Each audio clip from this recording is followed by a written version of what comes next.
All right, we are live. Just gonna wait a few minutes for some more people to log in here. You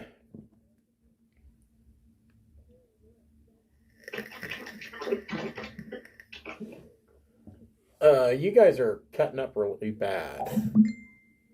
Okay, hold on.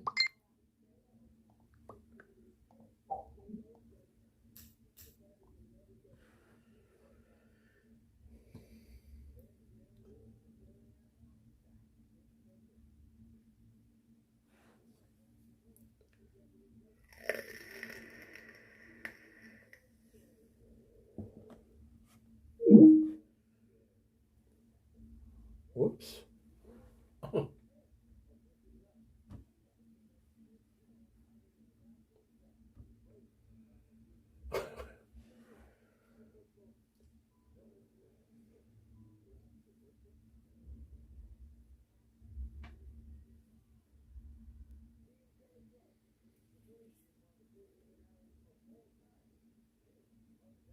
Okay, is that any better? That's way better. Okay, good. Reset? There we go. And Corey says he's on his way. And Carrie's here.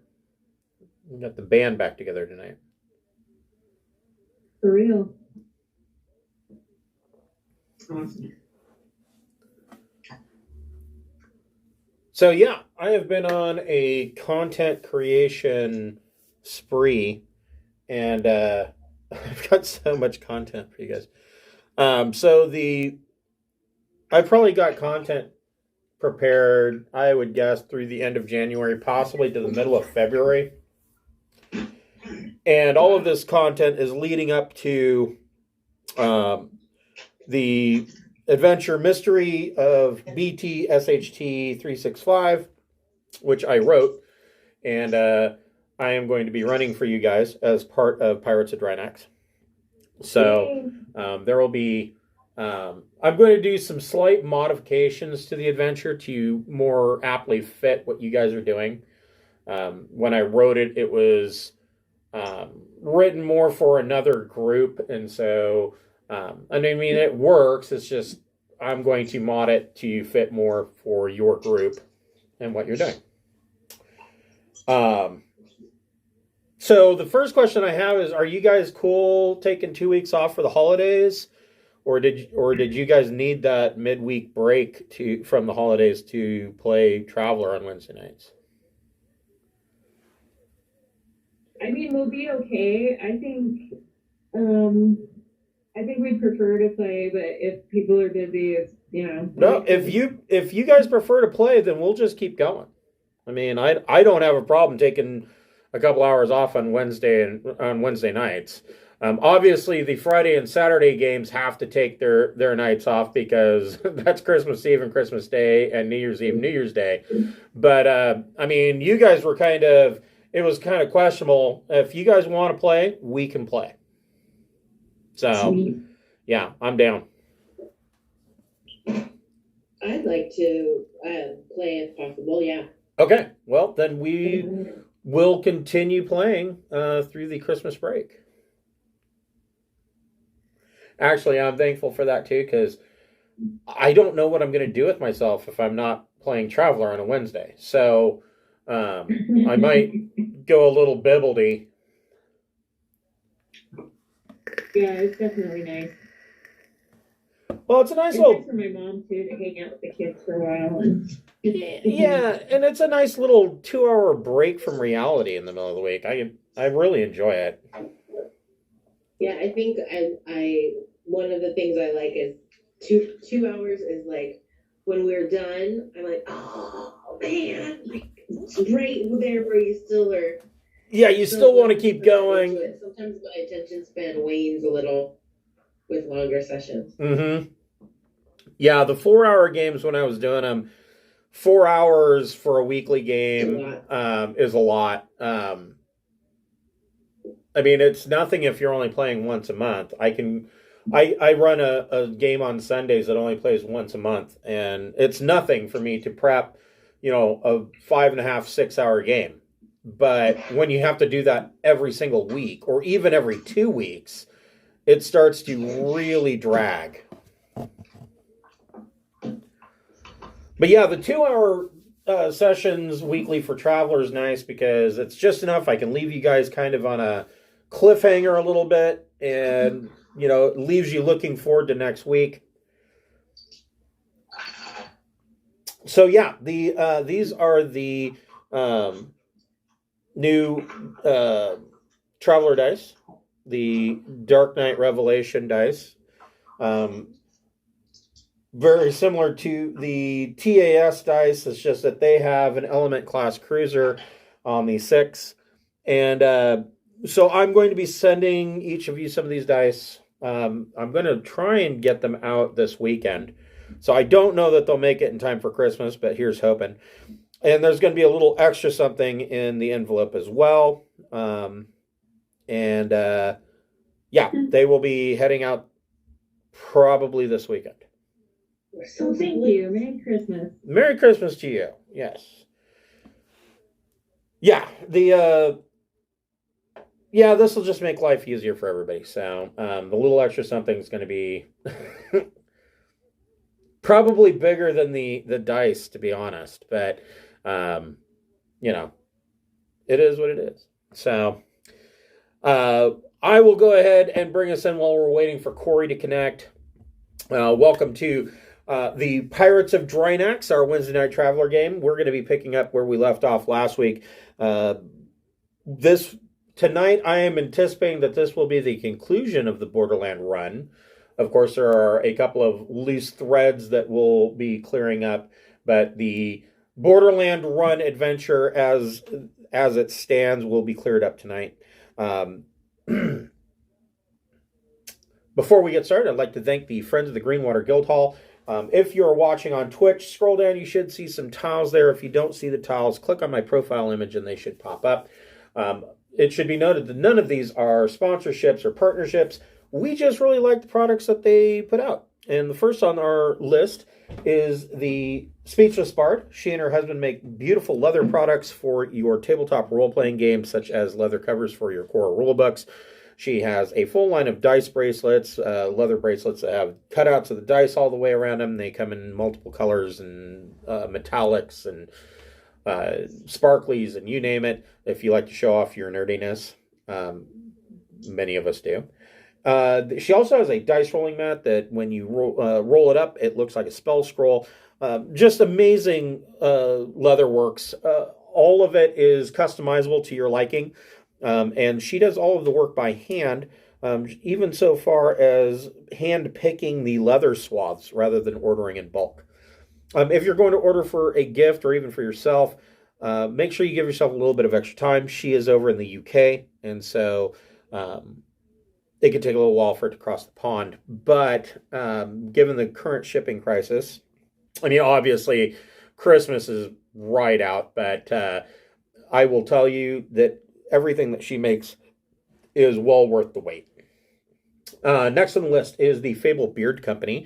Fable Beard Company makes beard products such as oils, balms, butters, and co-wash. They have a full line of eco-friendly, aluminum-free deodorants and spray-on colognes. And each of their scent profiles is a different fantasy character. Today I am wearing the Candyman Beard Butter. It smells like candied apples. They have numerous scents. I'm sure you'll find one suitable to what you're looking for. If you are a first-time purchaser, you can go to fablebeardco.com, create an account, and if you put 2 beard oils in your cart and use the code FIRST in all capital letters, the second beard oil will be discounted free. Next on our list, they are a newcomer to our friends list, is Dogmight Games. They make absolutely wonderful wooden products for your tabletop games, such as dice trays, DM screens, player vaults. There is just a plethora of things that they create. Dice towers, just amazing woodworking skills. If you are interested in purchasing, I encourage you to purchase right away. But if you are on the fence, you might want to wait until after the first of the year. Dogmight is going to be sending me some coupon codes, and I will be giving those out on our stream. And if you are a fan of tonight's Traveler game, we do have a website via Obsidian Portal. If you go to that site, the adventure log is written in the manner of Traveler News Agency or Traveler News Service articles that basically details what's going on in the region, both directly and indirectly, as these guys pillage their way across the Trojan Reach and get up to their adventures. So definitely, if you enjoy our content, give us a fan like, and we look forward to seeing you. Excuse me. Got a frog in my throat.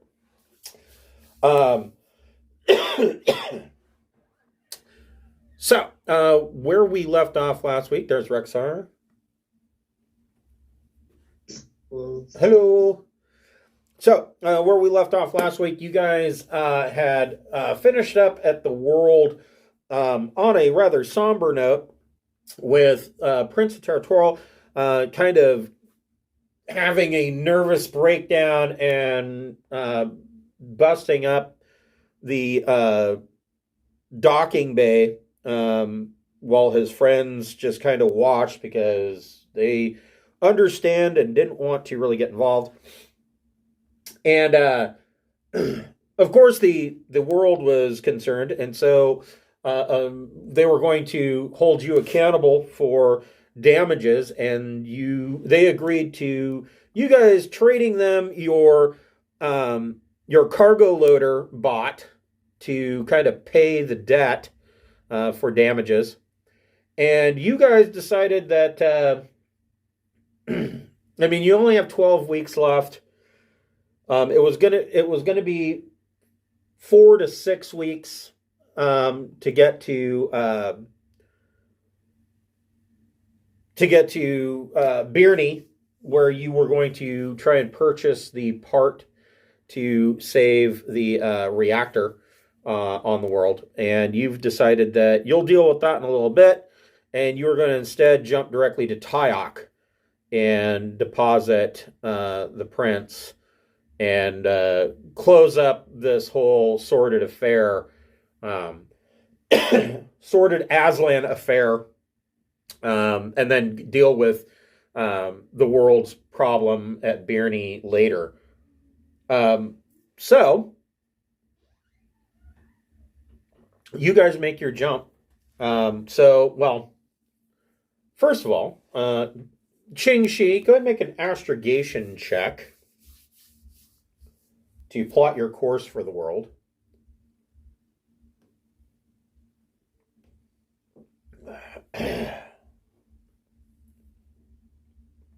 $11. That's pretty good. So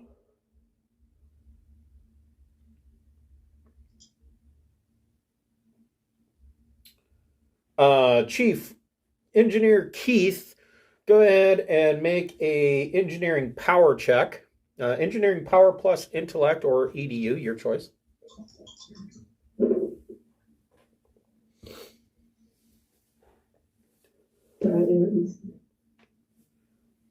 That's an E. Okay. You got that exactly. And then last but not least, Chief Engineer, go ahead and make a engineering J drive plus intellect or EDU, and you get to add a +3 to that. Oh, nice. So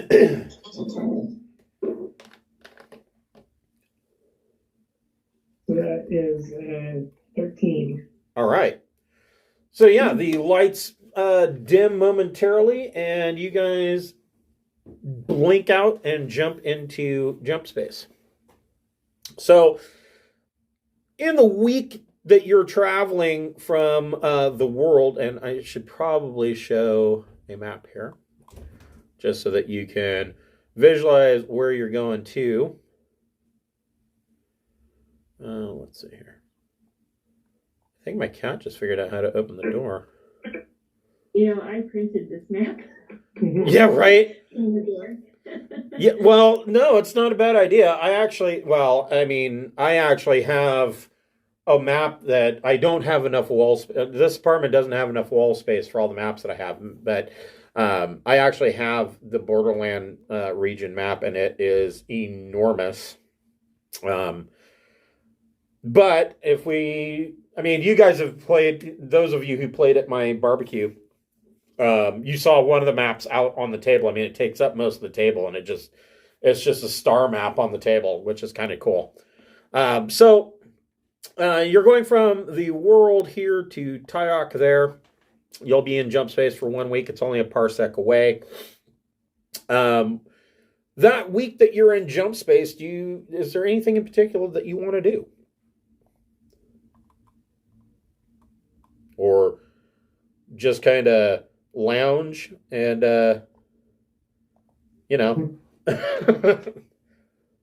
whatever you're going to do in jump space, take naps and play music really loud and drink beer? So I'm going to try and think of ways to disseminate the information that we got about the betrayal of Prince Territorial, like maybe read up on the planet we're going to and find out what kind of technology level they have and stuff. Can do.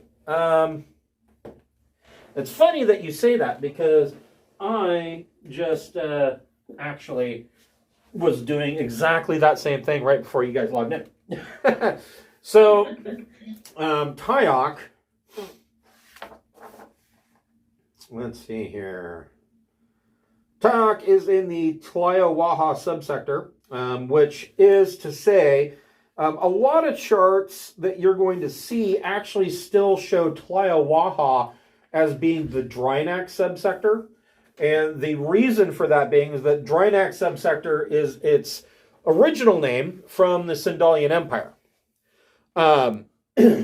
The Aslan have, of course, since that time, come to dominate the region and have renamed it. But what I can tell you about Tyokh is that it is, from everything that you're seeing on your computer, your library computer, it is telling you that Tyokh is fairly cosmopolitan. And when I say cosmopolitan, I don't mean from the eyes of Aslan. I mean from the eyes of humans. So, you're probably not going to see a whole lot of difference at Tyokh than you would docking at, Emissa in the Tobias subsector. Everything is going to appear almost as identical to Imperial space as you could possibly imagine. What the hell is going on right here? Jesus. These cats are like busting down the door and opening the door. Anyways, so Tyokh is a major shipping hub. Everything that is going to go to the Herate usually passes through Tyokh first.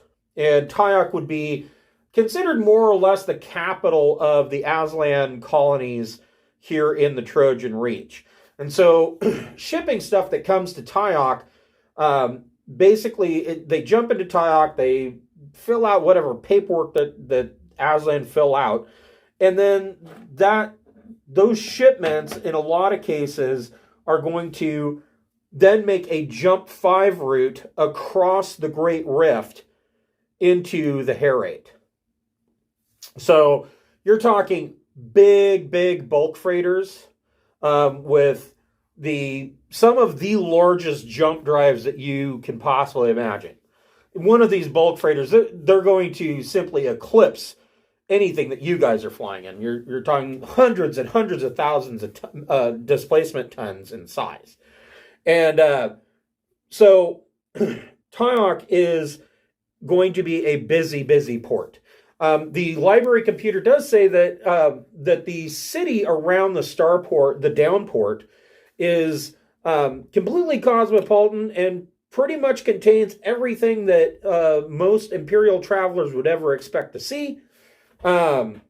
If you want to see actual Aslan culture, you'll need to travel a little bit further outside the city limits. And then you'll see actual real Aslan architecture and their cultural aspects and things like that.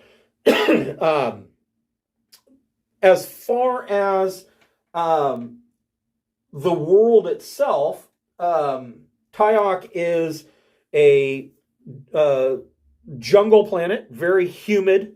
It is quite warm. It is host to millions of life forms that the Aslan like to hunt down and eat. So, yeah, it is.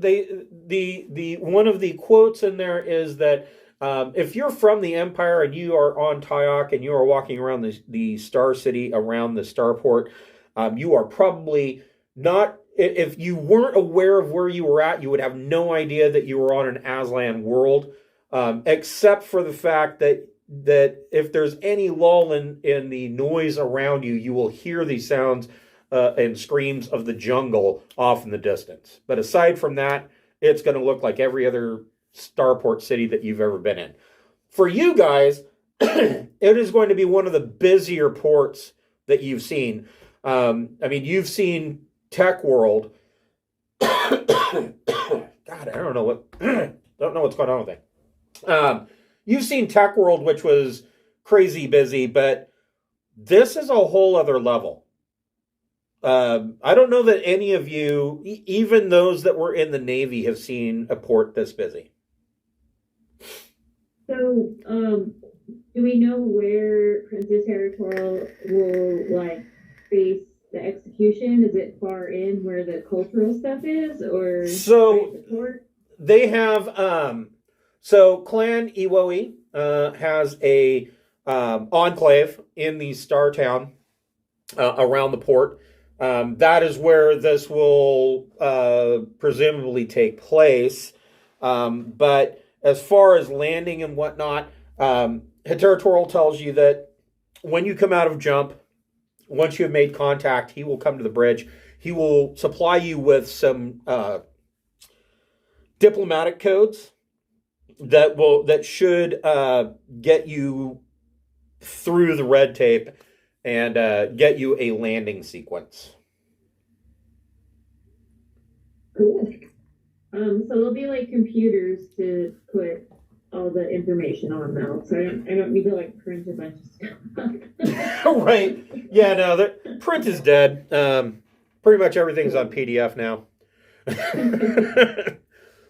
Everything can be, I mean, for the most part, any information that you really need can be copied from your library computer to your mobile comm. I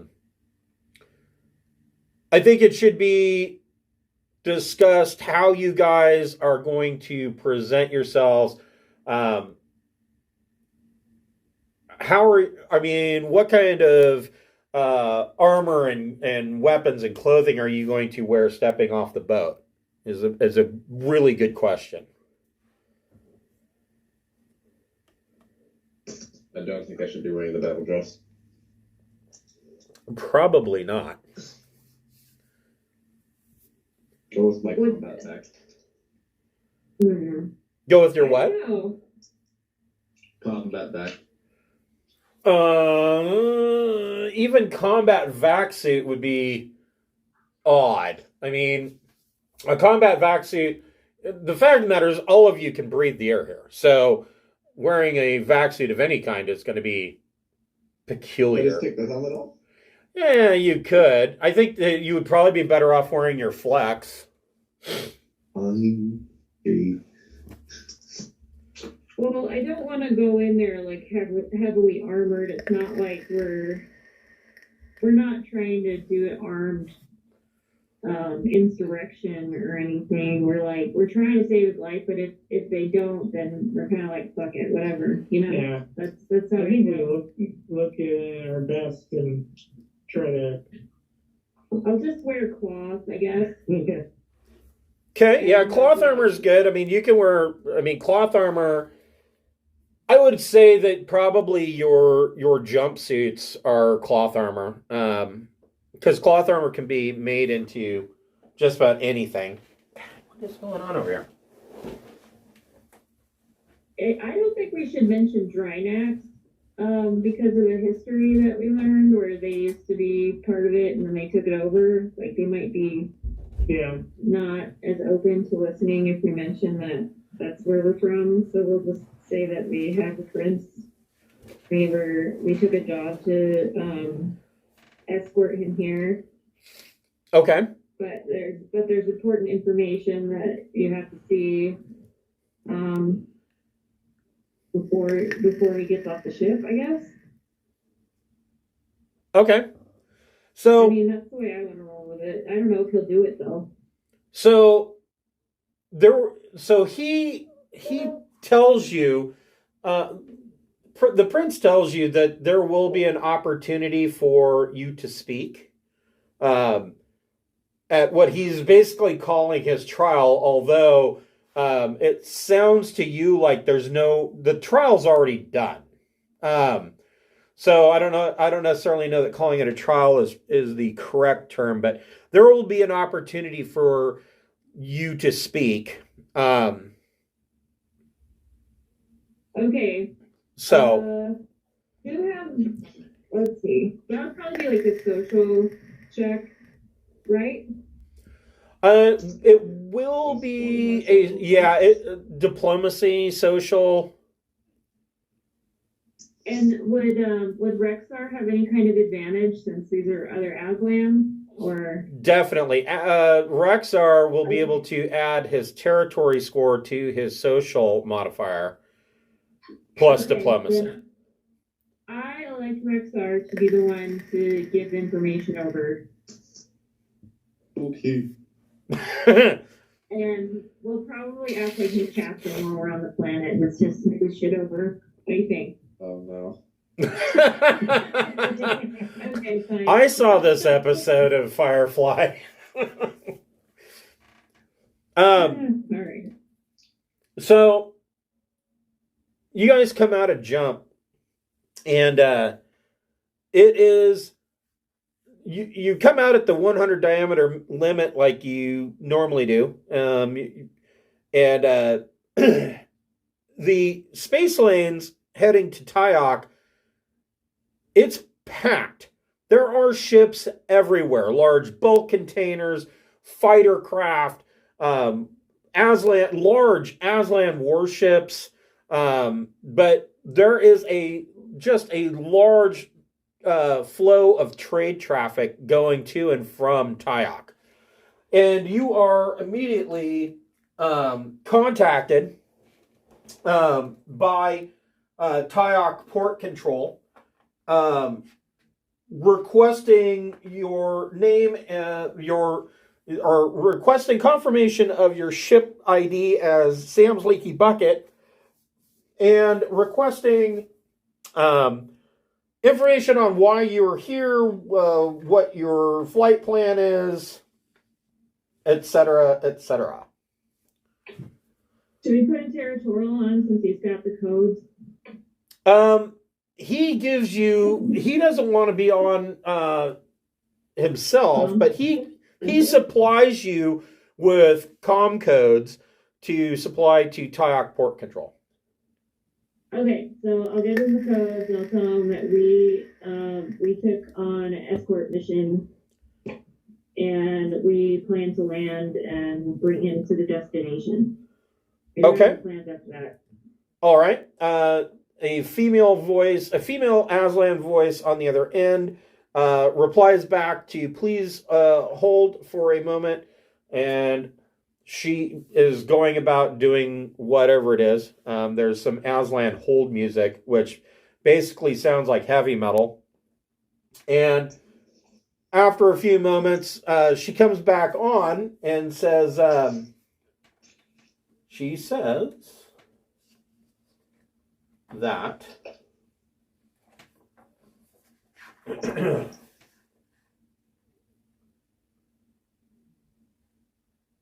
hold on here.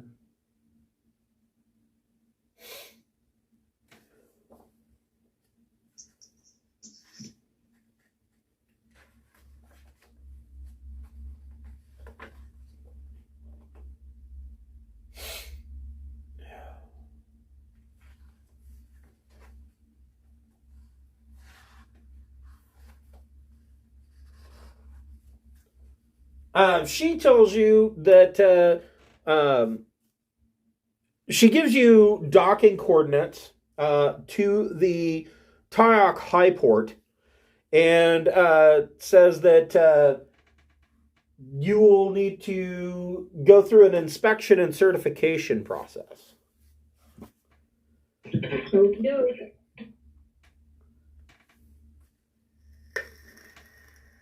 All right. So other than the prince, who it's not like exactly a secret, but may not want to get off the ship right away, is there anything else currently on the ship we're trying to hide?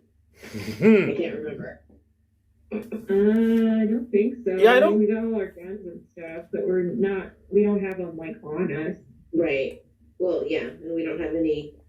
The last thing we were trying to hide on the ship was the prince, right? So Yeah. it should be okay. Okay. Just- Unless there's something with the law level of for the stuff we have, that might be like a thing, but I doubt it. Okay. So, Ching Shi, go ahead and make a piloting check.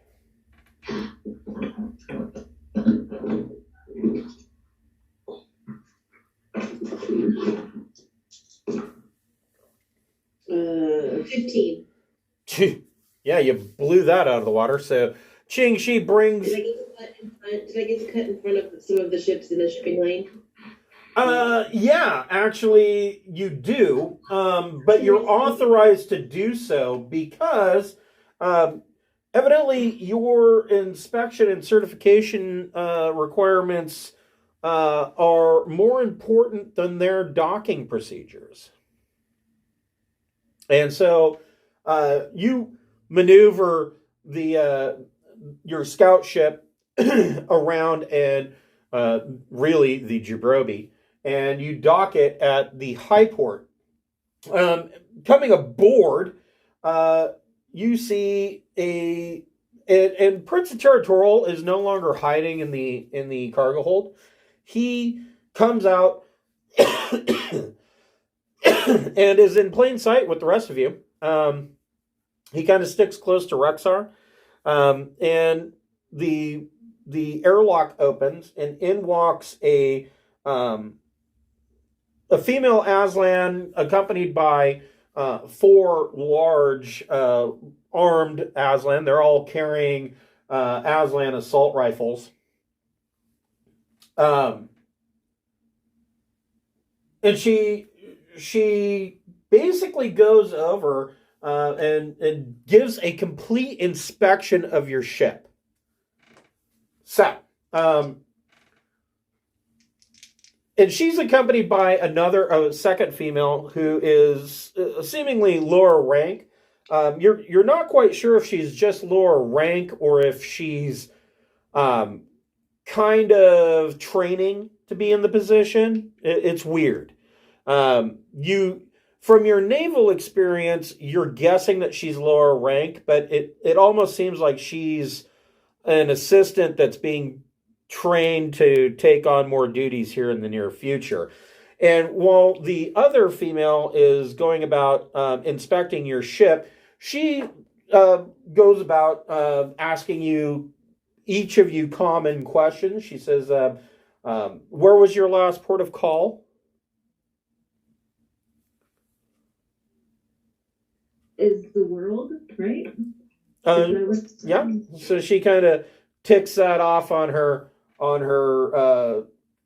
notepad, and she says, what cargo are you carrying?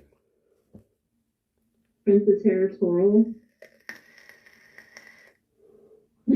Okay, yeah, that counts. So she kind of marks that down, and Prince of Territorial gives her his full Aslan name, and she kind of raises an eyebrow and marks that down, and she says, are you carrying any contraband? I don't know what's contraband on this planet. I know. That is I'm she. I'm not saying this out loud, but I'm making a face at the captain that's like, probably. She Are you carrying any contraband? she gives you a bit of a grin, And go ahead and make a diplomacy plus social check. Okay. I think I got one in diplomacy.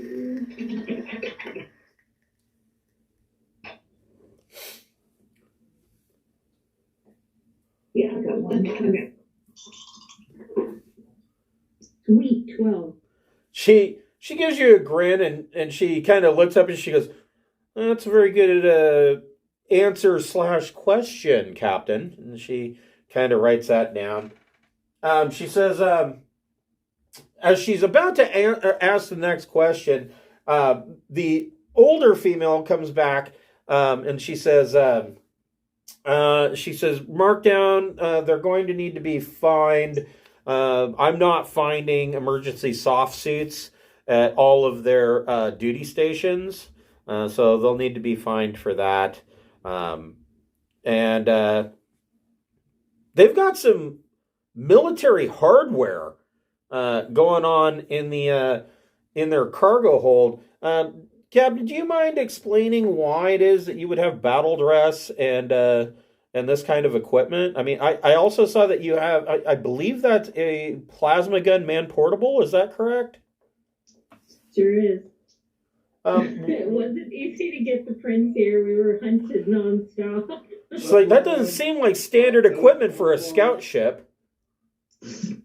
Well, it looks like a scout ship, but this is more of an escort mission, and I want to recall for them all the ships that attacked us and all the mercenaries that attacked us.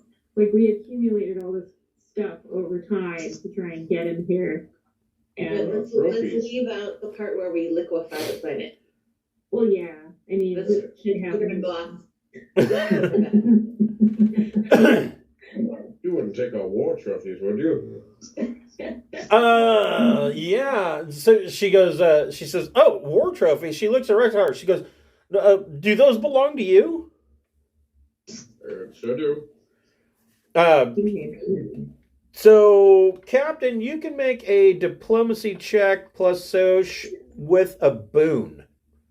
Okay, come on. 8. She says, "Well, we certainly can't take war trophies from a male now, can we?" And she scratches that down. And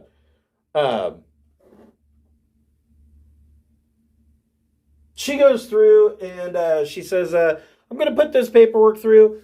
Just go ahead and stay on your ship. We are going to post 2 guards outside your airlock. Don't try to leave your ship. I will inform you when you are cleared to dock at the downport." All right. 10-4. They don't say that on this planet. Never mind. So, you guys are waiting and waiting and waiting. And then you're waiting some more. And 4 days goes by. Please. And finally, your comms come alive. However, it is not from Port Authority. It is actually from Clan Iwoe. And they come through and they say, "We are calling the Sam's Leaky Bucket. You are cleared to disembark the high port immediately. These are docking coordinates at the downport for the Clan Iwoe Palace. Personal docking bay. You are cleared to dock in Landing Bay C." Thank you so much. Finally. And then you receive another message from the Port Authority, and it is the woman who gave you the inspection. She apologizes profusely for making you wait. She hopes that you understand that it's, paperwork can sometimes take a matter of time to get through. Captain, make a diplomacy plus soc check. She tells you, she says, "I'm going to be honest with you." She says, "Your paperwork was jammed up. releasing you by agents from Clan Hakah here. They just didn't seem to want to clear your paperwork. I think that there's some internal political machinations going on here. But you have been cleared to dock, and I apologize for taking up your time. Well, thank you for your transparency. I appreciate it. So, Ching Shi, you can go ahead and make a piloting check. You only need to make one. I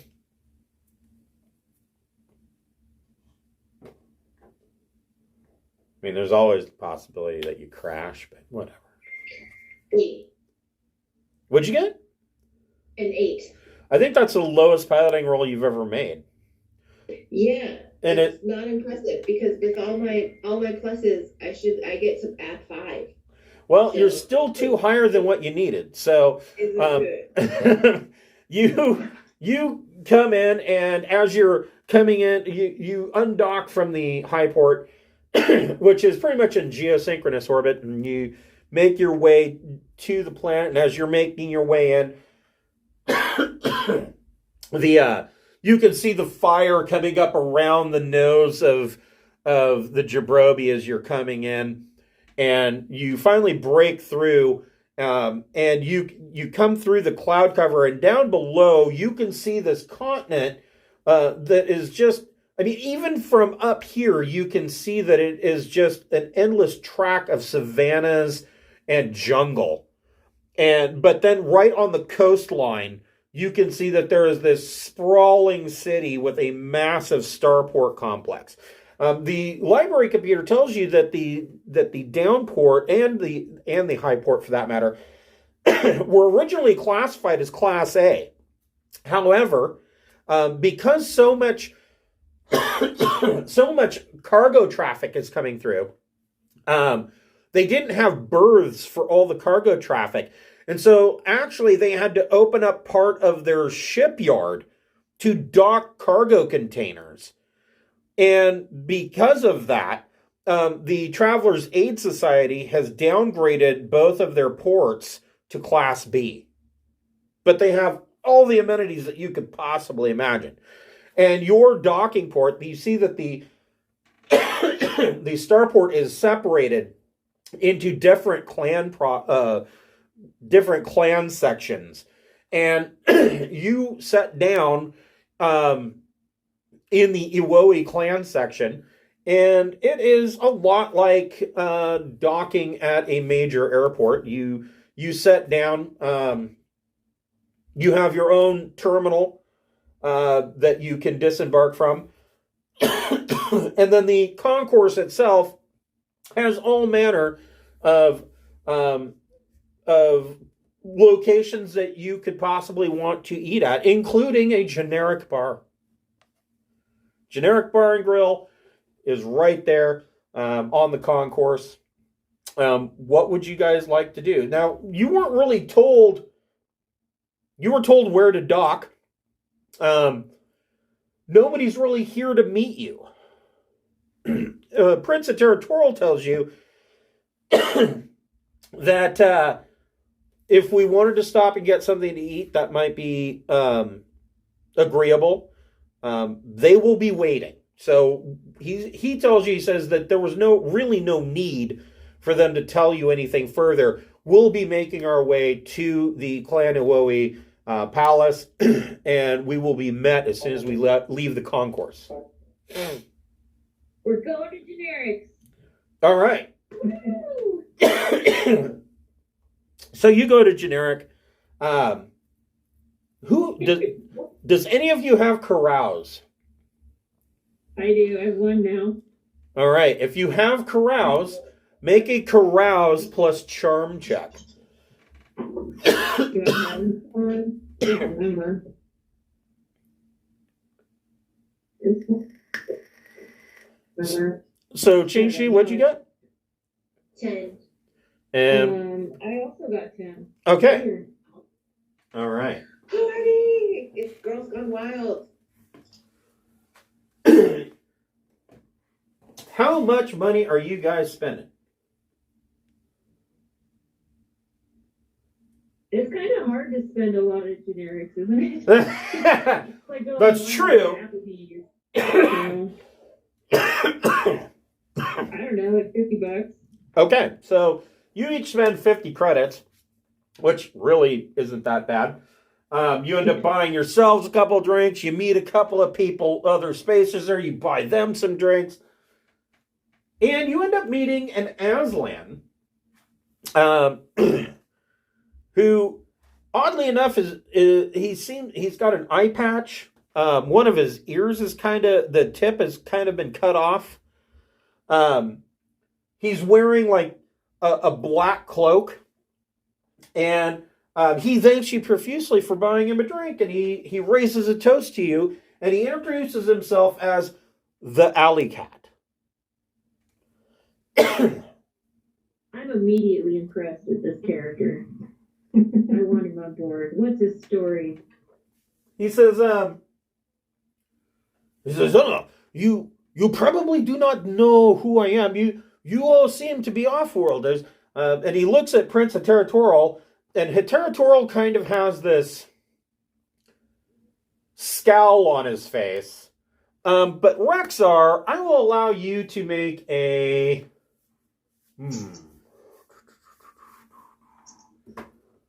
I will allow you to make... Hold on while I lift some skills.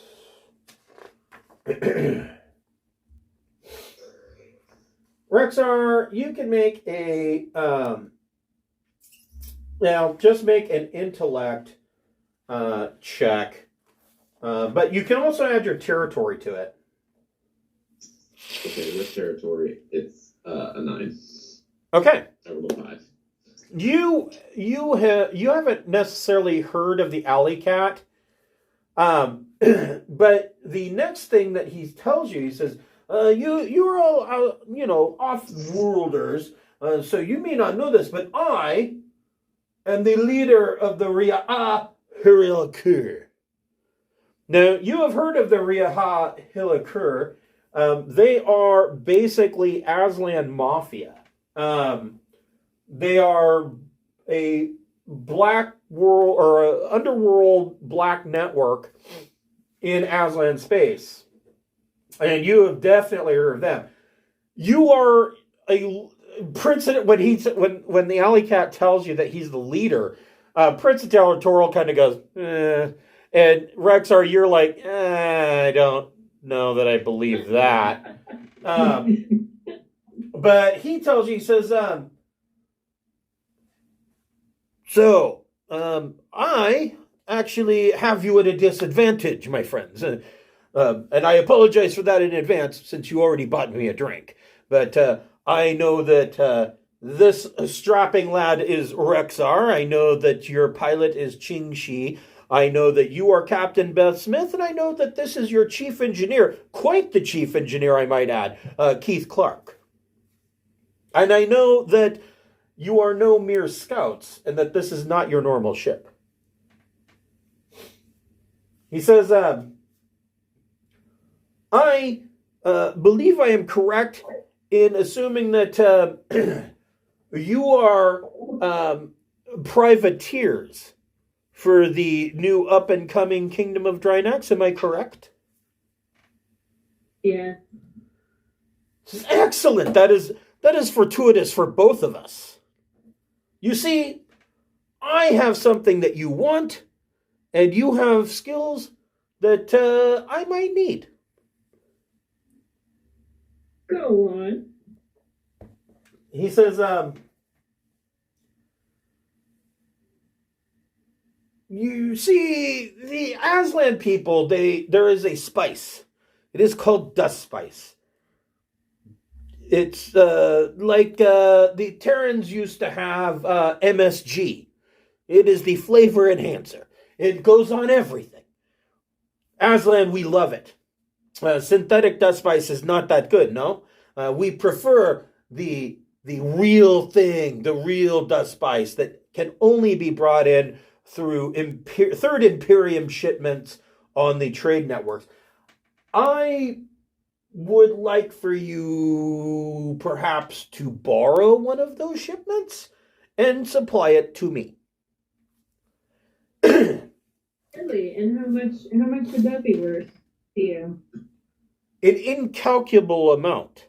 I am willing to give you full access to fence stolen goods on the Aslan black market in Tyokh at a rate of, say, 20%.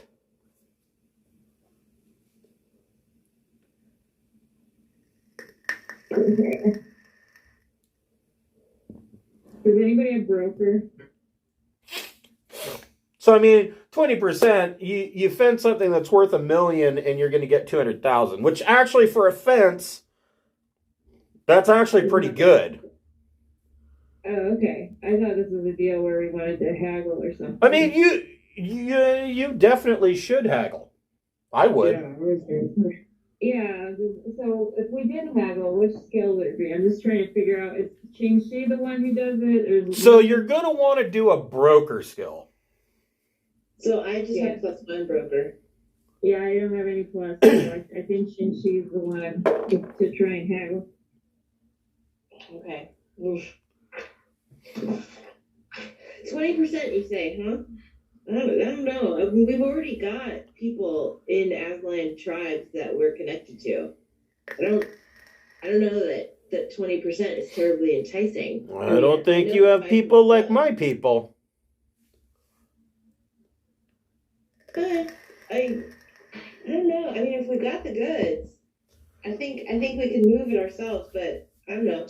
Are you sure you can't do any better than 20? Go ahead and make a broker plus your choice, either charm or social. Okay. Let's see. 10. He says, yeah. I tell you what. You seem like good and virtuous pirates, huh? I go 35%. 25. 35. 35. Oh. I'm going to not act excited, but I'm going to waggle my eyebrows at the captain and pretend to reluctantly take it. I'll shake his paw. Okay. Let's do it. He says, all right. And he supplies a private docking code here at Tyokh. He supplies that to your mobile comm. He says, when you get the shipment of dust spice, you bring it here, huh? And these codes will bypass all the unnecessary customs inspections and all of that nonsense. And you just dock right here at the Dawn port, and my people will unload it. Excellent. Sounds like a plan. And he says, as a goodwill gesture, I give you a name. And he gives you this, he gives you a name on your mobile comm of a fence that you can contact here on Tyokh to fence anything that you want for 35%. And the fence's name is Timmy Two Toes. All right. Maybe I should make it Tassie Two Toes. Yeah, Tassie. Tassie Two Toes. Tassie Two Toes is the fence name. On Tyokh. Okay. This has been an awesome trip. Give me one moment. I will be right back. I'm going to try and do something about this cough. This is stupid. I'm going to grab soda too. All right.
All right.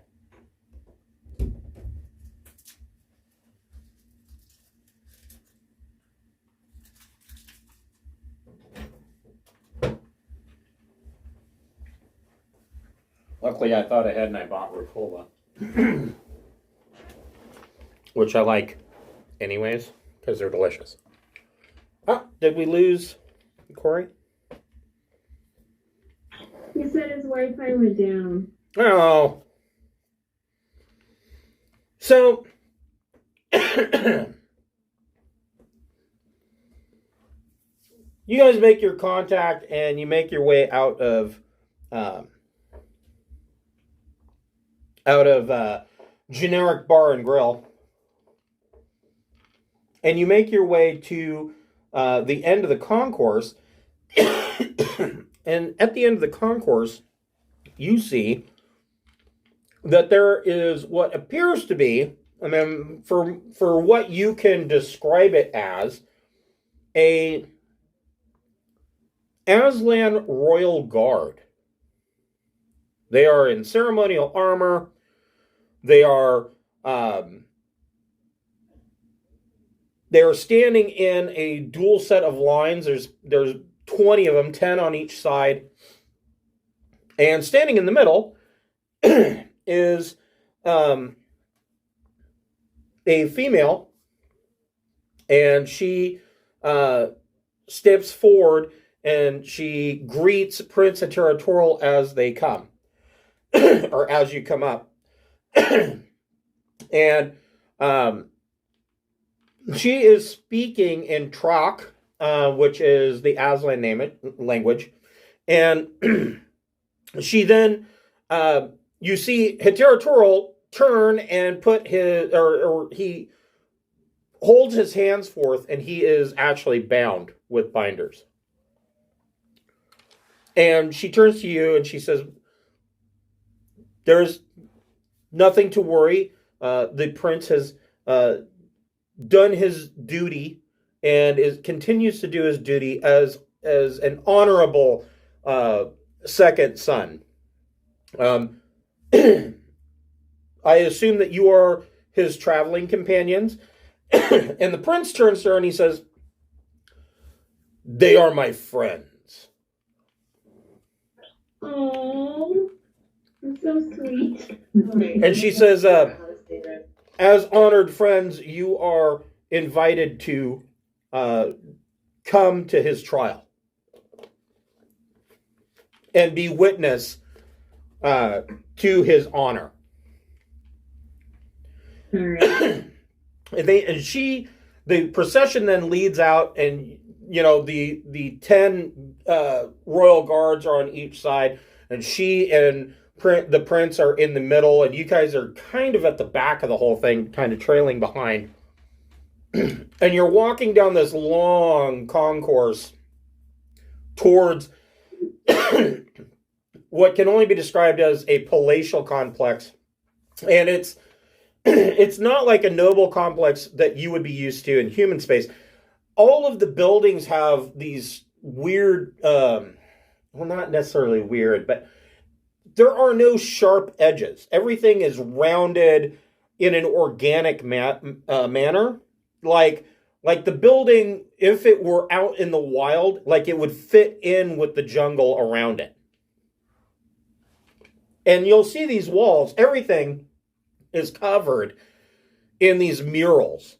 Aslan are known to be warrior poets. And so there are these great artistic works all over the place. They lead you into this large palatial complex and kind of through a central corridor that leads off to various parts of this complex. And it comes through on the other side. Hold on a moment here.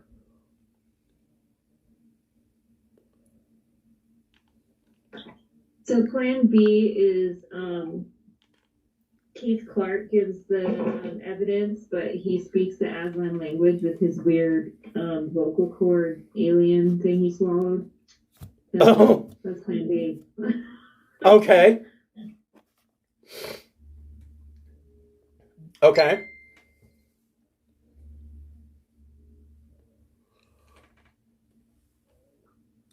So yeah, poor Corey only has CenturyLink, which anybody who knows anything about CenturyLink, you know.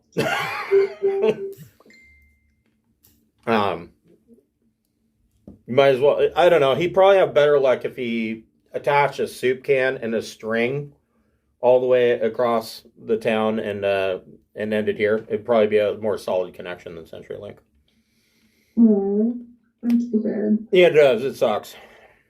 Unfortunately, where he lives, that's all that he can get. I mean, I don't know if he's looked into Starlink yet, but Elon Musk might be his savior.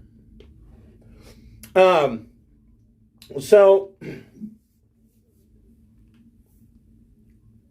the end of this long corridor that goes through the middle of this palace opens up into what at first you think is a big courtyard. But then you realize it's not a courtyard, it is a stadium. And there are rows upon rows that are filled with people looking in on this. You're basically in like a coliseum.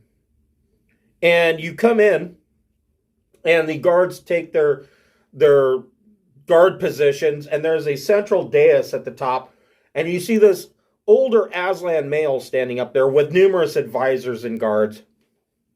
And Prince of Teratul comes up and kneels and kind of bows his head and says, "Greetings, Father." And this older Aslan male says, "You guys come up behind him and behind the prince, and you're kind of standing there." And this Aslan, and he is decked out. He's wearing the finest embroidered robes, rings and necklaces and all sorts of shit. He is clearly the guy in charge. And he says, "I am glad that you were able to make it on time, my son. You are putting an end to a great conflict by doing so. Your honor is noted."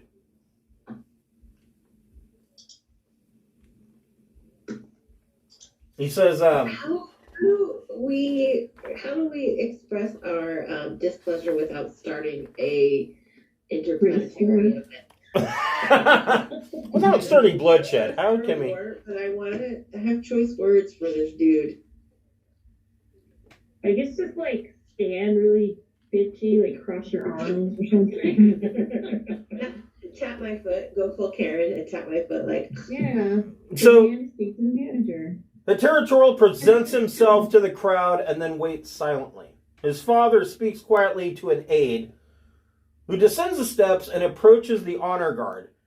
To each of them he asks the same question, and he looks to you. Who are you, and by what right do you stand with a clan lord's son? right do you stand with a clan lord son? You big What weenie? does your mom stand with? No, I'm just kidding. So he asks Captain Beth Smith first, who are you and what right do you stand by a clan lord's son? I'm Beth Smith. I'm friends with Princess Territorial, and I have evidence pertinent to the trial. He looks to Captain Keith, or Chief Engineer Keith. What right do you stand by a clan lord's son?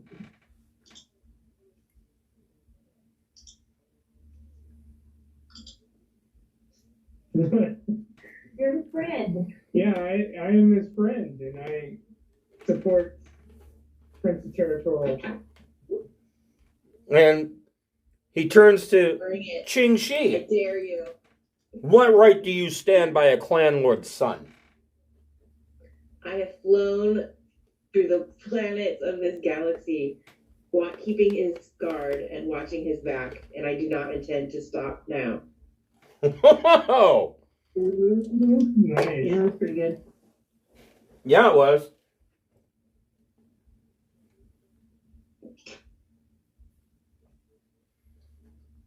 Well, I'm his How- best friend.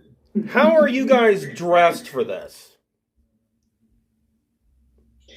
Like, are you wearing your military uniforms with any ribbons and awards that you've won? What are you wearing? I bedazzled my combat armor, so it looks really fancy. Like I hot glued some netting, some tulle to it, and like, welded on some rhinestones. So it looks like I'm wearing an awkward dress with really puffy sleeves. What?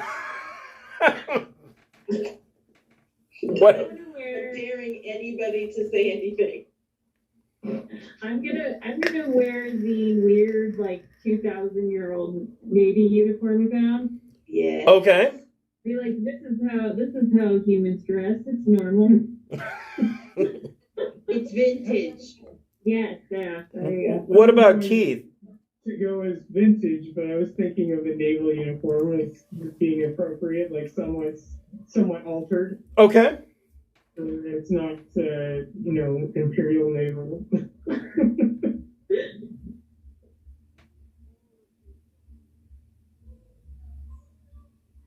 So you kind of dressed up. Yeah, I dressed up. So Wanting to look nice. this aide is quite impressed with Ching Shi's response. Ching Shi. Yeah, it's with the dazzling. Ching Shi, make a persuade plus social check. Okay.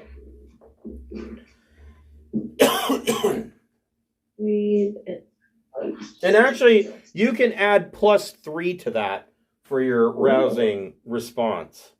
11. Okay.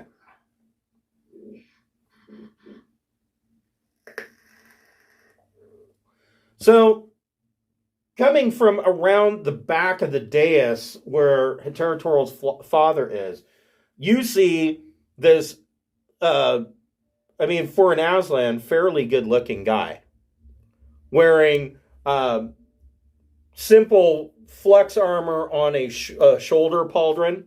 But aside from that, all he's wearing is a white and with gold embroidered kilt. And he comes out and just kind of stands there waiting. And Territorial's father looks to each of you and he says, I will allow you to speak on my son's behalf before the executioner does his duty. So, Captain Beth, what would you like to say?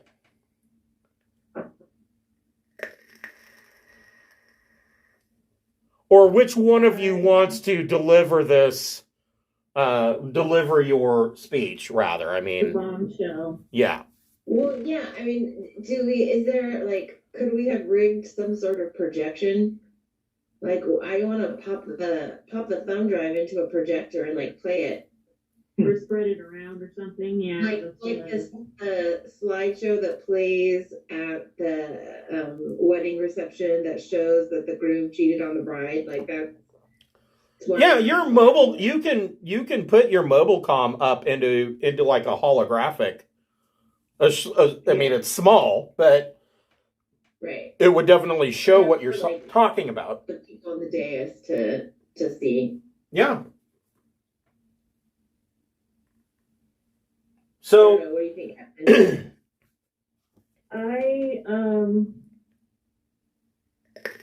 What I was gonna say was, yeah, basically like this. Like, here is the evidence that you see before you that Prince of Territorial was sabotaged when he led the what's it called?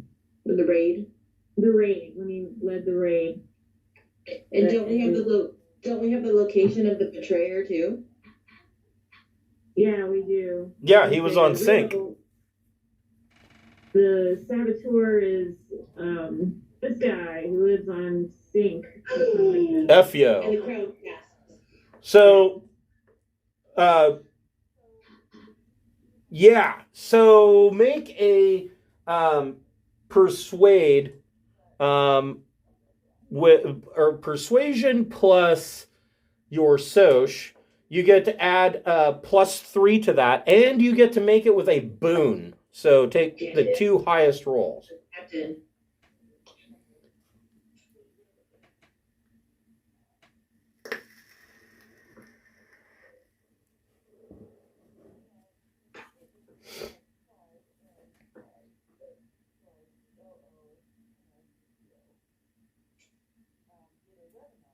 Oh, I got 8.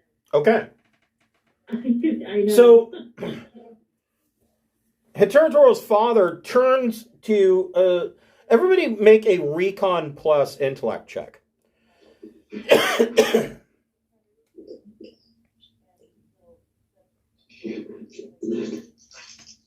got a 10. Nice. I only got 8. Yeah. Here.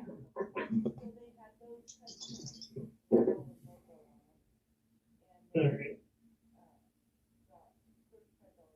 Oh, so that's a 6. Okay. So Ching-Shi and Captain Beth, you kind of notice all of the Aslan, they're standing up on this dais. Heterotoral's father and some of his aides, they all have a cloak pin that is identical. But not everybody on the stage has the same kind of pin. Some of them are different. And when you present this information, when you present the fact that Fyo on sync had betrayed Heterotoral, you can see immediately on Heterotoral's father's face that just a flash of rage, and then he kind of gets control. But it was like a flash of rage, like he was just about to gut somebody. And then he turns to somebody else, to another Aslan that's standing on the stage that is wearing a different cloak pin. And he says, "Is this true? Were you aware of this?" You find out that this is the Hitiowao ambassador who had paid Fyo to do all of this and was named in the emails. And Oh, shit. And the Hitiowao ambassador kind of looks to the ground and his ears kind of go sideways, and he admits that he provided information to his Ihati warbands to cut off Heterotoral's advance at Arenisir.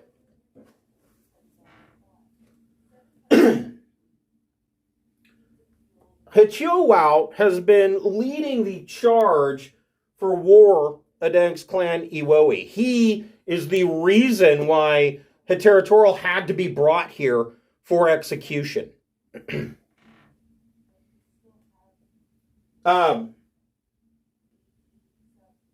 The Hiteratorial's father turns and says addresses everybody, and he says, "A war fought now would not be on honorable grounds, which would have serious implications for Hitiowao's standing, would it not?" And the ambassador for Hitiowao says, "It would be dishonorable." The territorial's father kind of turns and ponders this situation for a moment. And he says, he looks to the three of you, and he finally looks at Ching Shi. And he says, "You spoke eloquently. Will you stand as proxy for my son in honorable combat against the executioner?" Yep, you're muted. This is going to be trial by combat, like I'm going to be a champion. So, Rexar... Wishing I had dazzled the battle dress instead. Rexar kind of grabs you and he says, "This is not a real combat." And he says, this is a show. I suspect that the odds are in your favor. Okay. And that... Is this a kill the white lady show? Because I don't want to be a... No. It will be, it is a show combat, and the odds are in your favor to win. Just judge the cues. The executioner is going to allow you to win. All right, let's do it. So I'm ready. you're saying that you're going to accept this? My Klingon blade, the curved, two-handed Klingon blade. I'm ready for this. Let's do it. Oh, no. Yeah. So, a couple of Aslan aides come over to you. They make sure that you are disarmed, and they take off your armor. Okay. And they supply you with these two small curved knives. The Aslan ambassador for Iwoe tells you, he says, these are monkey knives. That's not their real name, but these are blades that are used by humans when facing ritual combat with an Aslan. Okay, can I tell you something super nerdy? Please do. So, Bognock is the name of a weapon called the cat's paw. That is like the name of a weapon that's a cat's paw. So Bognock was tabaxi. But it's a held blade that looks like cat claws. And now that's what I'm going to use to kick this guy's ass in this game. Right. Essentially, these are Full circle. these are replacements for not having a dew claw. These are my Bognock. I don't remember if I put these in here. Probably not. Can I inject Ching Shi with steroids or something? Oh, I Can I did. take your armor off? Can I juice real quick? So, this is what monkey knives look like. Okay. They have a little thong for you to wrap around the palm of your hand to kind of hold on to them. But these are your equivalent for the fact that you don't have a dew claw. Their real name is Hiaswa, and they only do 1d damage, but, you know. They look easy to conceal, so I think that is in their favor, you know? Right. So,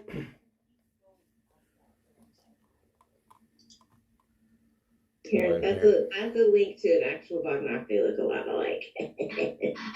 It's freaking cool. I'm looking for something.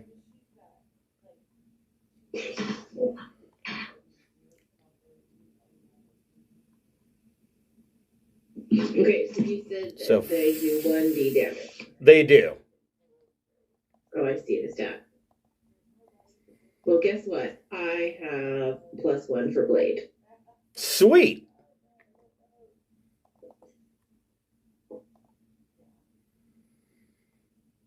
Come on here. I'm keeping these. If I don't die.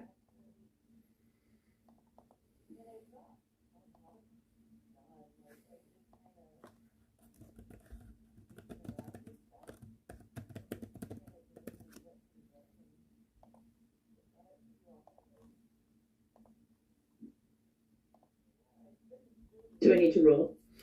Yeah, go ahead and roll initiative. Either Dex or intellect.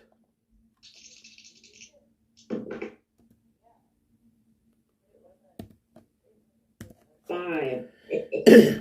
Duh. So you are at -3? No. Oh, you got I, you rolled 5 over 8. Okay. I rolled 13, so I'm at 5. Nice. Okay. Hold on here. Whoop, that's not what I wanted.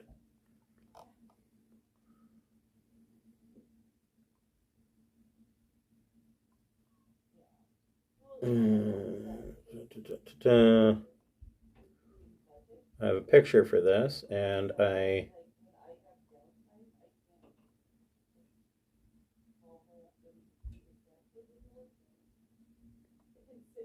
for the life of me, I can't remember the name of it, and I don't know why.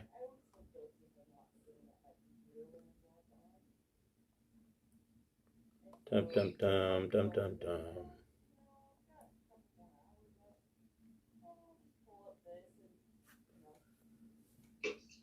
Oh my god, I know it's here.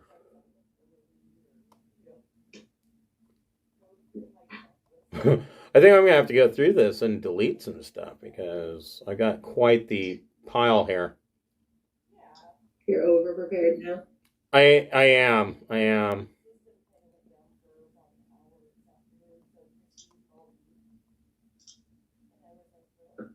What the heck?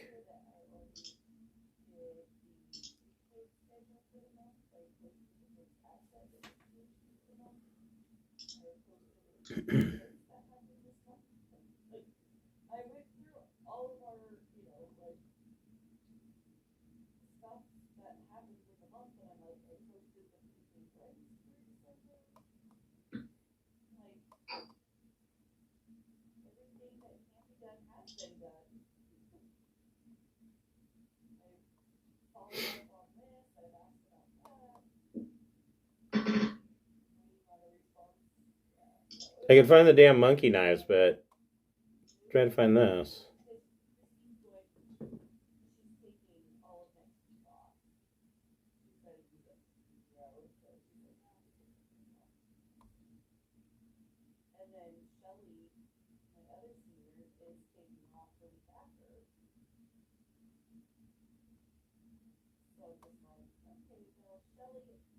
Oh, that's so weird.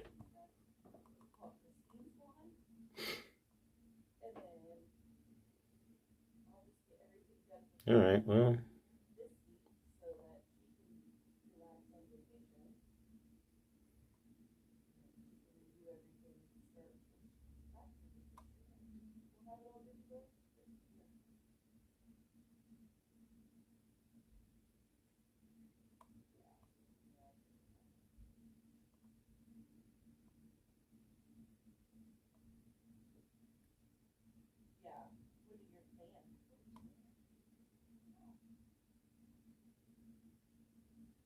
Oh, I know why I'm not finding it. Because it's not there. I know where it is. There's a whole background for this. That's where it is. All right. So, Ching Shi, you have initiative. What would you like to do? And remember, Rexar told you that this is not a battle to the death. It's more of a show fight. Well, I sort of want to test that theory Okay. more than anything. Because I don't want to be like, pretend to hit you, and then be mauled to death immediately. Yeah, then you get screwed. Right. So, I guess I'm gonna try and go in for a body shot, but not like in a fatal area. So I'm gonna try and maybe get, in the fleshy bits to the side rather than stabbing at internal organs and stuff like that. But enough to assert authority, but not actually kill anybody, just in case. Okay. If So that makes sense. Like, I'm aiming for soft, fleshy bits in the middle that would not kill him. okay. So he will attempt to parry. Okay. Yeah. He does terribly. Oh, well, wait. No, he gets exactly 8. So that doesn't affect you in the least. He does not parry. Go ahead and make your attack. Well, I did not do very well. 7. So you don't connect. I guess it's enough for him to kind of. He uses his dew claw to move your monkey blade out of the way, and then he is going to. He makes a show of trying to slash towards you. Are you going to try to parry that? I would like to, yes. Okay, so as a reaction, you can parry. Oh wait, how do I parry? I don't understand. I don't know. So make a melee check, and your effect is is a dice modifier towards his attack. Okay. And then is it Well, let me double check this. So attempt to parry a melee blade. Considering they will inflict their melees. Oh, so what is your melee blade skill? It's +1. Okay, so he has a -1 on his attack. So it is your melee skill versus puts a negative DM to his attack roll. Okay. So he misses completely with a 5. Okay. And it's your turn again, and he does something odd. He turns and gives you an open strike. Oh. Okay. You're at a -1 to your attack though, because you did have 1 reaction. Sure. So what I'd like to do this time is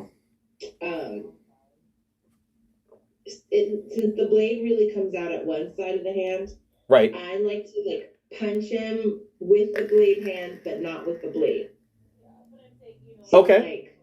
It looks like I'm going in, but really I'm gonna punch him in the gut. Okay. Okay. Make your attack. You're at -1. Okay. Yeah. I'm not. I think I'm faking it too well. That's gonna be a 6. Okay. So you swing and you're not going to connect. You're not doing very well. It looks like you're going to fall short. You see him retract his dew claw, and he reaches forward and he grabs your wrist and pushes your fist into his stomach. And then he makes a big scene of falling to his knees and sitting there for a moment, and then he reaches over and he raises your hand up. I mean, even on his knees, he still is taller than you. Right. And he raises your arm up, and he declares, he yells out, he says, "Victor!" Oh, awesome. Okay. And I cheer, yeah. And he looks at you, and he kind of winks, and he says, "You are an honorable human. You are a good friend for Heterotoral to have. I would like to count you among my friends as well." Well, it would be my honor. So the crowd kind of dissipates, and the ambassador for Clan Hitoyao, as quietly as possible, makes his way out of the arena. He doesn't really want to be around this anymore.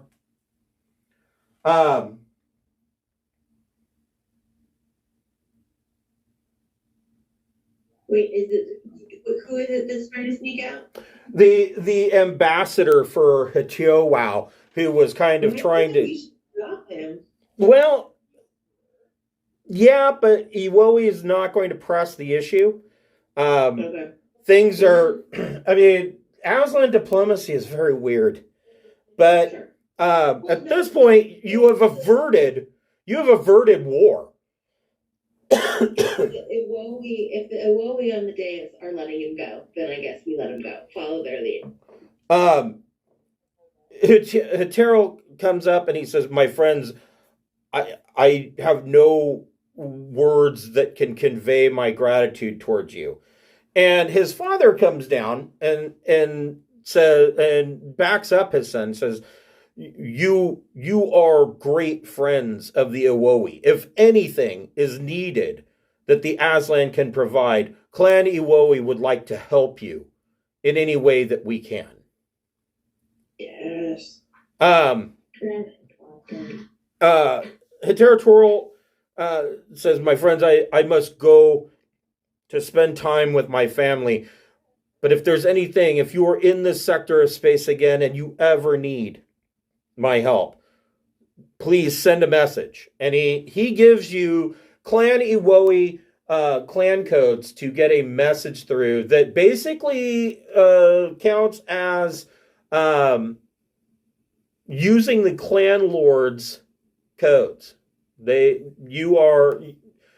you have a request, this is kind of one of those, it's a one-time use thing, but you could put that in your back pocket and you could have an entire clan of 7-foot-tall cats on your side.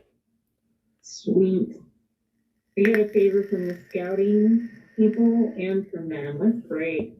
Let's call them both in at the same time. We'll find a way to meet them. There will be a point. There will be a point where it might not be a bad idea. Let's just use it now. Let's have them liberate all the people stuck on the world.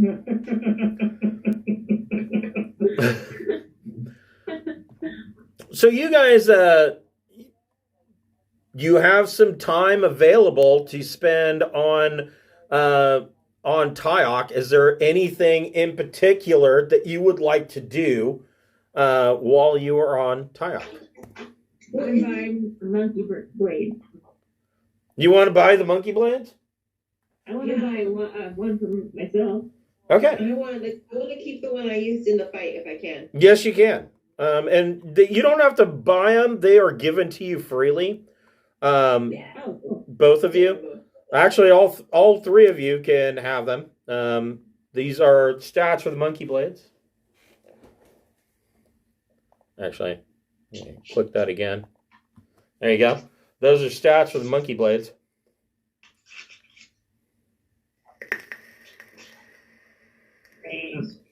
Isn't the spice shipment here? The spice shipment would be delivered to here. Where you find it is entirely up to you.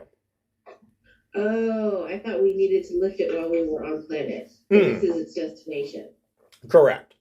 This is where you want to bring it back to. Yeah, okay. Do we know where it comes from? Dust spice travels all up and down the Sindalian main.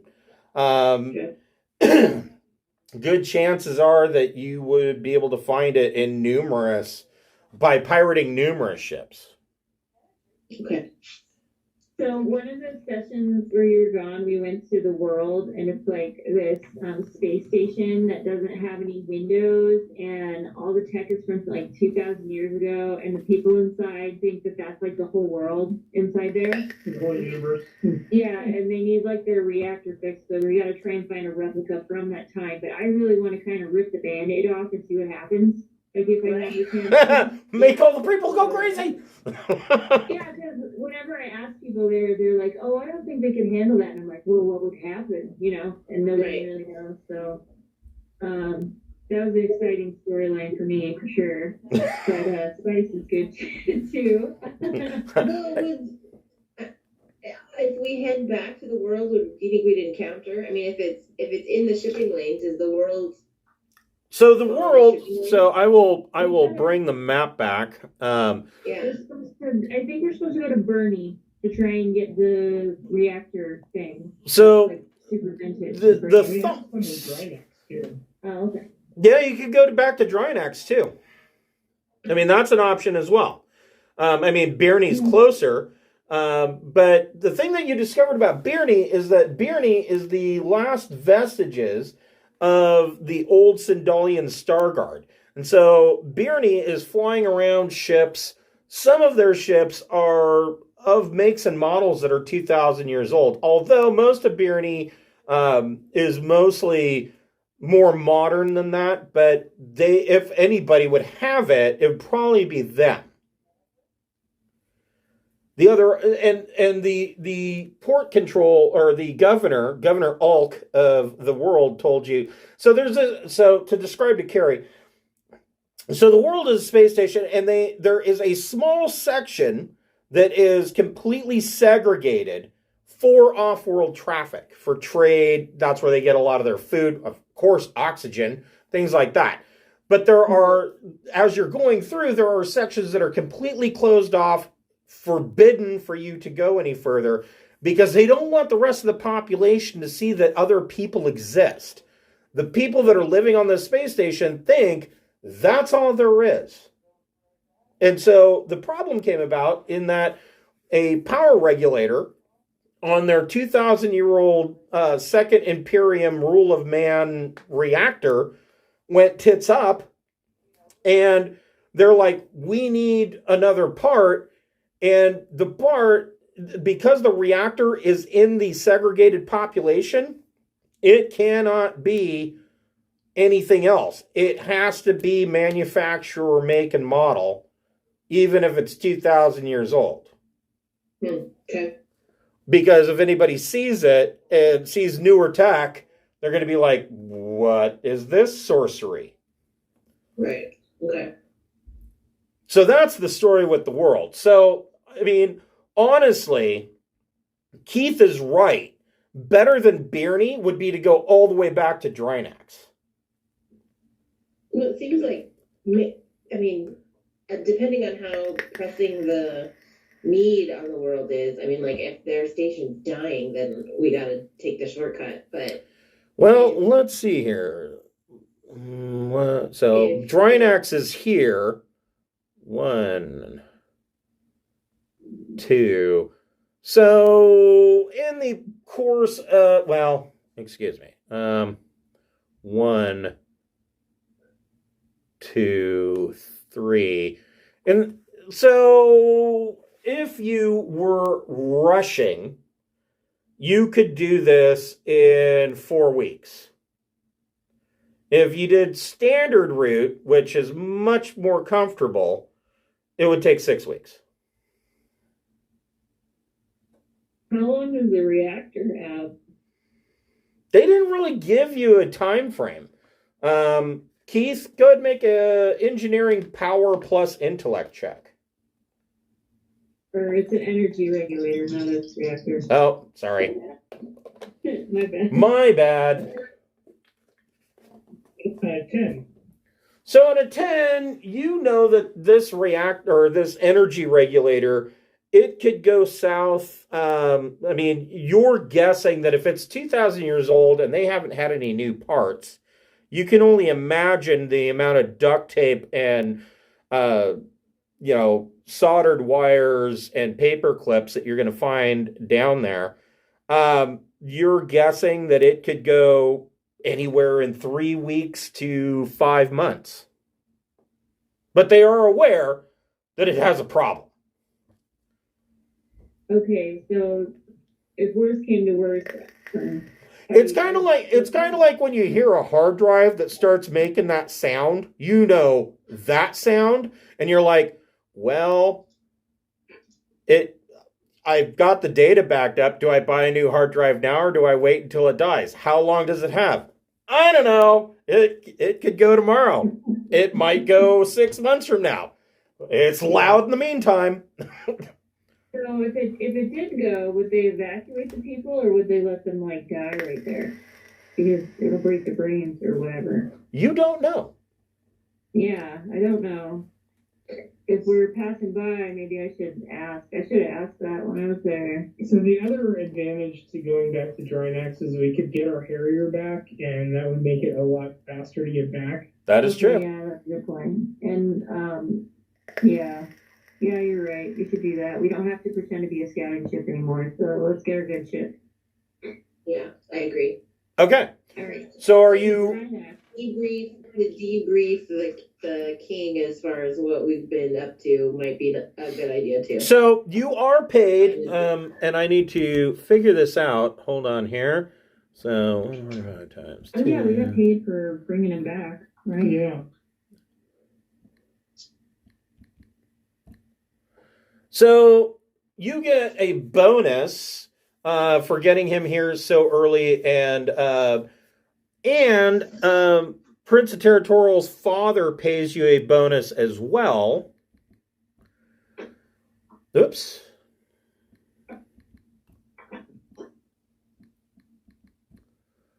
You guys make another 890,000 credits. Nice. Wow. To be distributed amongst us, or So- we get 10% to Drinax. Drinax. Right. So you'll want to. So the total amount that you got for this was 1,035,000. So you'll want to give. Let's see here.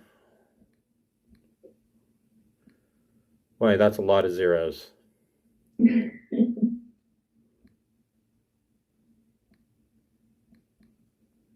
we go. I was like, how many zeros is that? Even with a calculator, that's hard. So you're talking about dumping a little over 100,000 credits. 100,003, 100,004 to Drinax.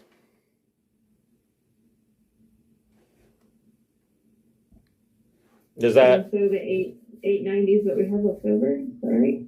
So what you have left over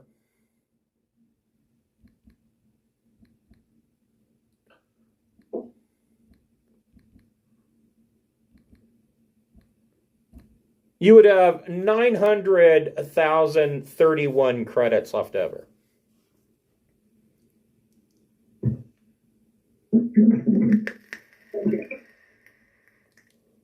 Total for this. And thank you for remembering to pay your tithe. That's nice. So that comes out to 180,006 credits for each of us, including Corey. Nice. And I feel like if we put enough in the ship fund, and if we need it, we can ask people. Yeah. So it was 180,000 credits For each of us, yeah. They divided by 5, right? So 180,000 and how much? 6.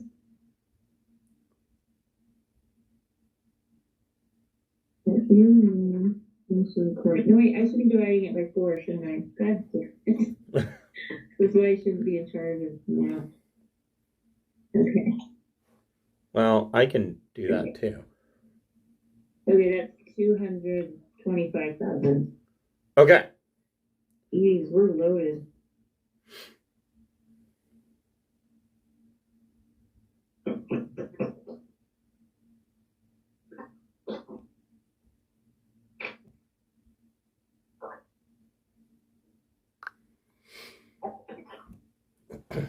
Okay.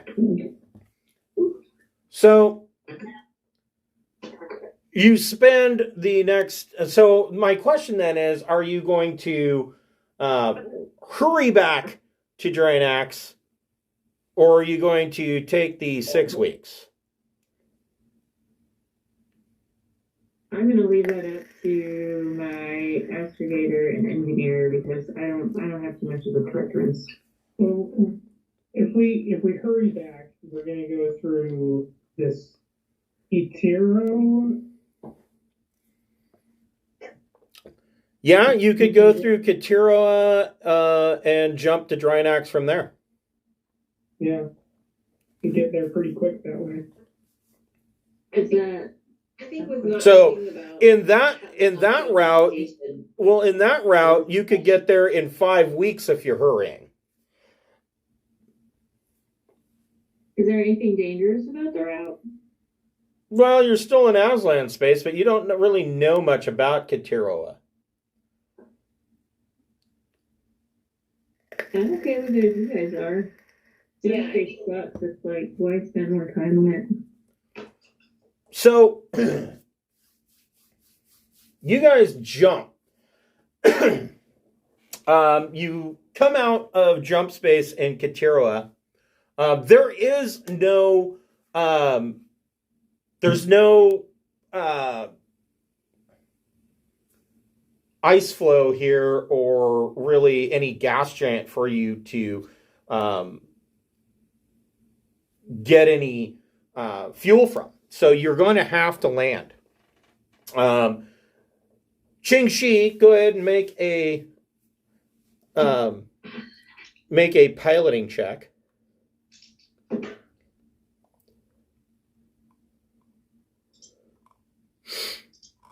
Well, Okay.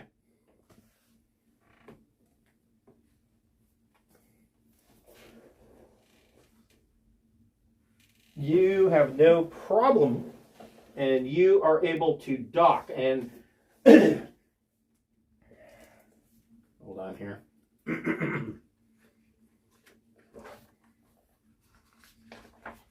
I have some for this too.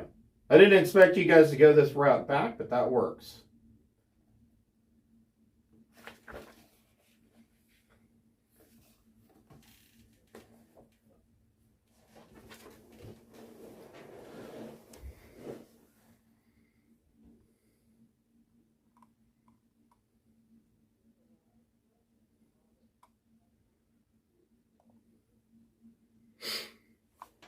So Katira is a cold planet. As you're coming in, who is operating your sensors? All right, go ahead and make an electronic sensors plus intellect or EDU, your choice.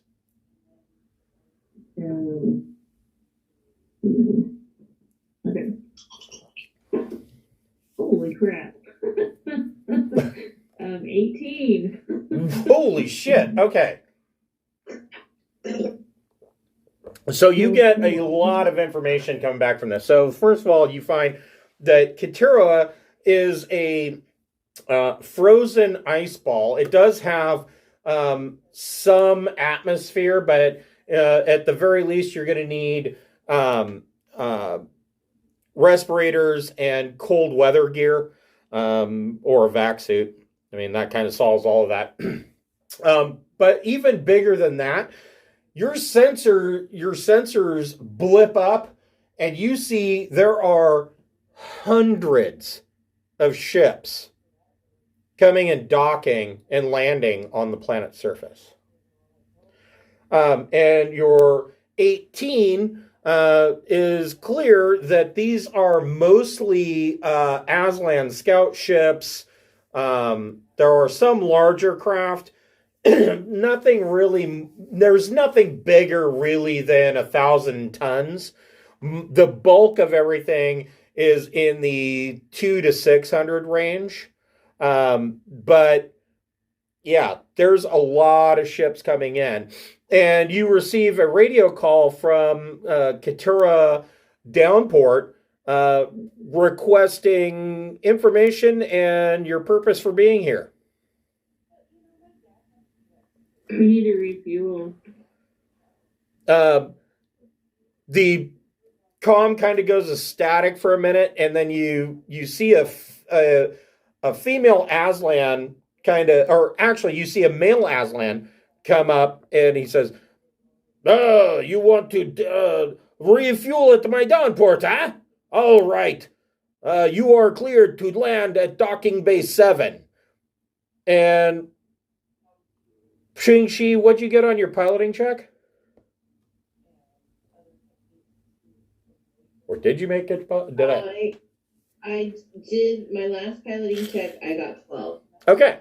So Xingxi brings the Jabrobi down, and this is the downport that you see.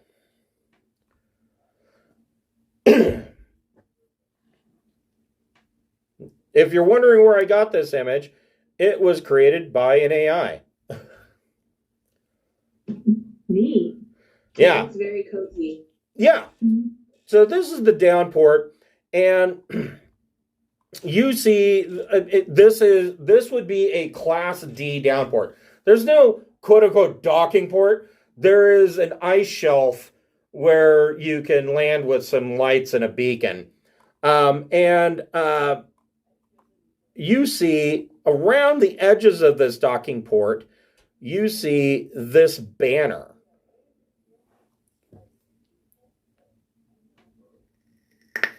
And do Maxar would know what it means? Probably not. And you come down, and basically it's kind of like when you go to the gas station and you want to get air for your tires, you got to put coins in this thing. So these will turn on when you go to the main hot area and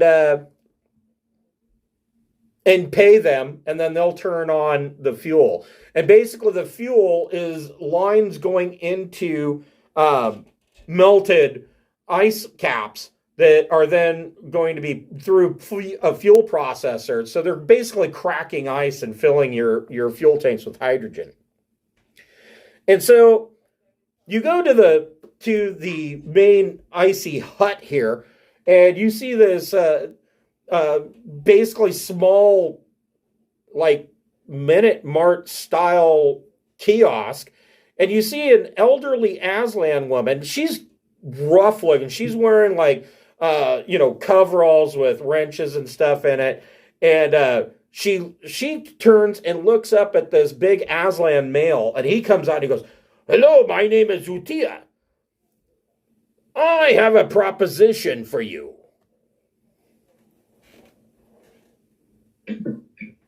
Friggin' proposition left and right. Says, if you do this for me, your fuel would be free. How much would it be if we don't? Well, let's see, docking fees plus fueling. You're looking at 25,000 credits. But if you do this for me, you can dock here and get free fuel for as long as you like. What's the thing you need done? What is it? He says, well, we're a small outpost here. You see all of those ships. I'm sure you couldn't miss them as they were coming in to dock. Over the ridge, there's a large Ihati camp. We want to expand our operations here. Everybody wants hot water for showers and food and things like that. So what we were propositioning is that you bring us a ship. We need a ship reactor. More specifically, we need a ship reactor, something from a ship in the range of 400 to 600 tons, and we'll need water recycling system. We'll need pipe works. Yeah, what do you say to that?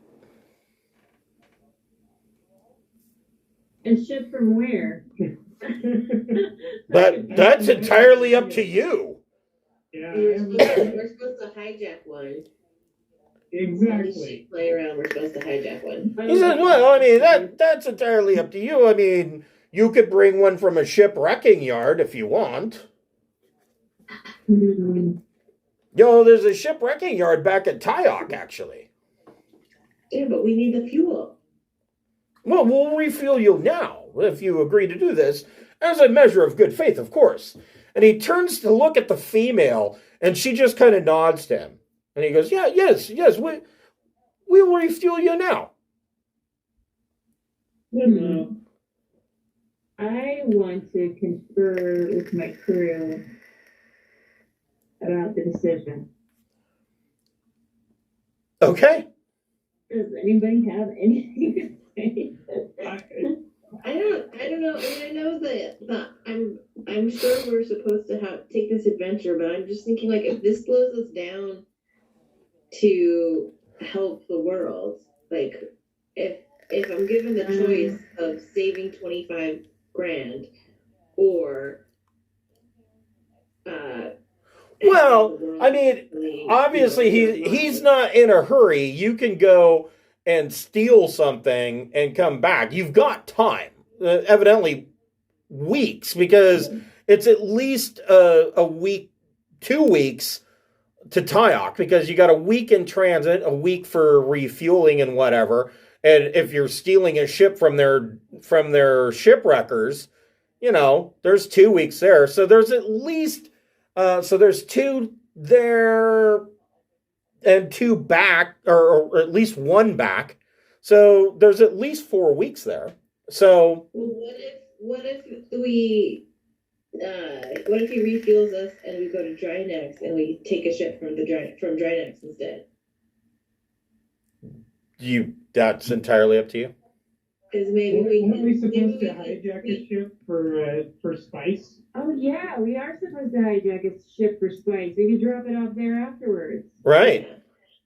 Or 2 for 1. If we head to Drinax, we talk the king out of a real piece of shit clunker and drop that back off. Well, you may have a problem with that, because if you remember, Drinax is hurting for ships.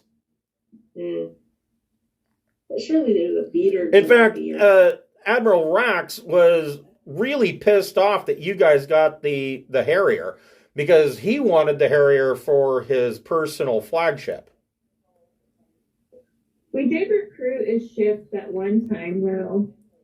We've recruited a couple of ships. We sent him back to the space station, though. Maybe we should send one to Drinax to hang out. But anyway, I vote that once we hijack the spice ship, we dump it here. And, yeah. That's Okay. the plan for now. All right. We will pick up next week.